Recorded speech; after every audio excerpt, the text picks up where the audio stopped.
Rumah Belajar. Bagaimana kabar kalian? Tentunya masih semangat belajar kan? Terutama untuk sahabat Rumah Belajar yang saat ini duduk di kelas 12 SMA. Pada video pembelajaran kali ini, sahabat Rumah Belajar akan belajar mengenai peristiwa perkaratan logam atau lebih dikenal dengan istilah korosi. Dalam kehidupan sehari-hari, jika kita mengamati benda-benda logam yang ada di lingkungan kita, misalnya pagar halaman, paku, dan mobil, tampak adanya kecenderungan kerusakan pada logam tersebut.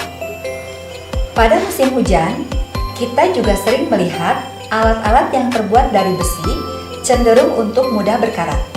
Hal ini membuktikan bahwa air merupakan zat yang ikut bertanggung jawab terhadap kerusakan logam besi tersebut. Demikian juga zat-zat yang terdapat pada laboratorium sekolah, seperti asam atau basa. Dengan demikian, apa sih yang dimaksud dengan korosi? Korosi merupakan reaksi redoks spontan antar logam dengan zat yang ada di sekitarnya dan menghasilkan senyawa yang tidak dikehendaki, biasanya berupa oksida logam atau logam karbonat. Korosi terjadi karena sebagian besar logam mudah teroksidasi dan melepas oksigen di udara dan membentuk oksida logam.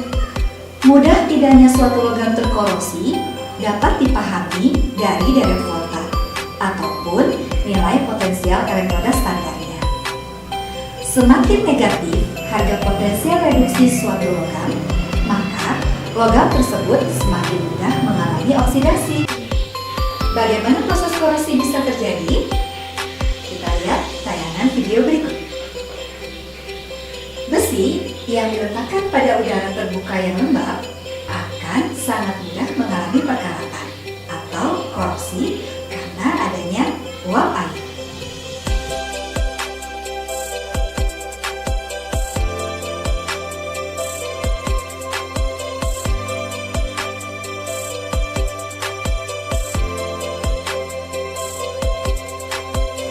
Korosi yang terjadi pada logam, misalnya besi, merupakan proses elektrokimia. Pada besi tersebut akan membentuk bagian yang bertindak sebagai anode, yaitu tempat terjadinya oksidasi, dan bagian yang bertindak sebagai katode, yaitu tempat terjadinya reduksi terhadap molekul atau uap air. Reaksi terjadinya korosi dapat dilihat sebagai berikut. Di anode, logam besi teroksidasi menjadi ion Fe2+ dan melepaskan 2 elektron.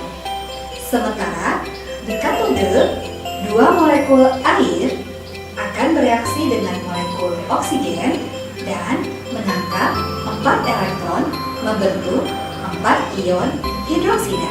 Faktor-faktor apa sajakah yang mempercepat terjadinya proses korosi? Yang pertama, kontak langsung logam dengan air dan oksigen. Yang kedua, adanya keberadaan zat pengotor. Sebagai contoh, adanya tumpukan debu karbon dari hasil pembakaran bahan bakar minyak pada permukaan logam mampu mempercepat reaksi reduksi gas oksigen pada permukaan logam. Yang ketiga, kontak dengan elektrolit. Perhatikan video berikut ini.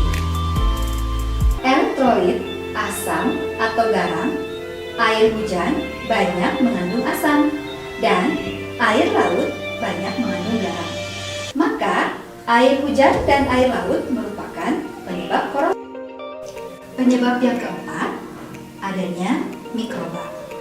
Adanya koloni mikroba pada permukaan logam dapat menyebabkan peningkatan korosi pada logam. Upaya apa sajakah yang dapat dilakukan untuk memperlambat korosi? Di antaranya, mencegah logam besi bersinggungan dengan oksigen dan uap air di udara. Perlindungan dapat dilakukan dengan mengecat, kemudian melapisi dengan plastik, kemudian memberi minyak atau debu. Cara yang berikutnya adalah galvanisasi, yaitu melapisi logam dengan zinc, contohnya atap seng. Kemudian elektroplating, yaitu pelapisan dengan logam lain menggunakan elektrolisis. Sebagai contoh, pelapisan dengan logam nikel, vernikel, kromium, contohnya keran air, timah, contohnya kaleng makanan, dan timbel, contohnya pipa air minum. Lalu, upaya pencegahan korosi lainnya adalah serar glazing, yaitu mereaksikan logam dengan asam fosfat sehingga permukaan besi tertutup dengan fosfat atau besi fosfat. Contohnya pada badan atau bodi mobil. Selain itu, ada juga perlindungan katodik. Perlindungan katodik dilakukan dengan menghubungkan logam yang akan dilindungi dengan logam lain yang mempunyai potensial elektrode sangat rendah, biasanya logam magnesium. Ketika terjadi oksidasi, logam yang akan dilindungi akan segera menarik elektron dari logam pelindung, sehingga oksidasi akan berlangsung pada logam pelindung tersebut.